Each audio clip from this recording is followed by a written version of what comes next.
Bəs sən bilirdin, ABŞ və İran düşmənçiliyi haradan başladı? ABŞ və İran bir vaxtlar müttəfiq idi.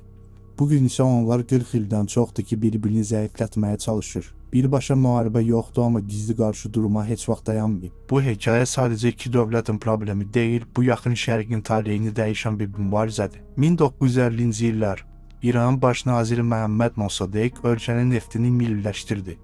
O vaxta qədər İran nefti əsasən Britaniya şirkətlərinin nəzarətində idi.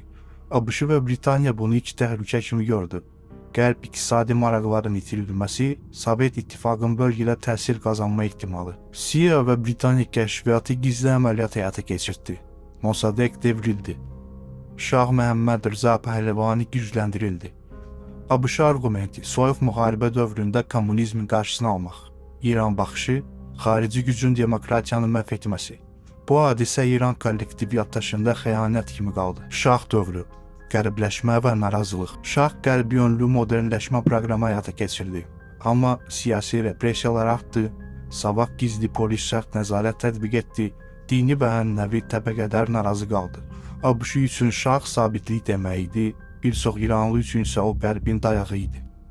1979 İnqilab və diplomatik partlayış. 1979-cu ildə İslam inqilabı baş verdi. Əyətullah Xomeyni hakimiyyətə gəldi. ABŞ səfirliyi ələ keçirildi. 52 Amerikalı 444 gün girov saxlanıldı. Bu ABŞ cəmiyyətində böyük şok idi. ABŞ deyirdi bu beynəlxalq hüququn açıq pozulması idi. İran deyirdi bu 1953-cü müdaxiləsinə və şah dəstəyinə cavab idi. Bu nöqtədən sonra diplomatik əlaqələr tam qırıldı. İdeoloji toqquşma. Burada məsələ təkcə siyasət deyil, ABŞ liberal demokratik dünya nizamını təmsil etdiyini iddia edir. İran isə özünü qərb hegemoniyasına qarşı müqavimət mərkəzi kimi təqdim edir. İran rəhbərliyi İsraili legitim dövlət kimi tanımır, ABŞ isə İsraili əsas təhlükəsizliyin təminatçısıdır. Bu artıq strateji yox, ideoloji qarşıdurmadır. Nüvə proqramı və sanksiyalar. 2000-ci illərdə İranın uranı zənginləşdirməsi beynəlxalq narahatlıq yaratdı. ABŞ deyirdi, İran nüvə silahı əldə etsə, region silahlanma yarışına girəcək.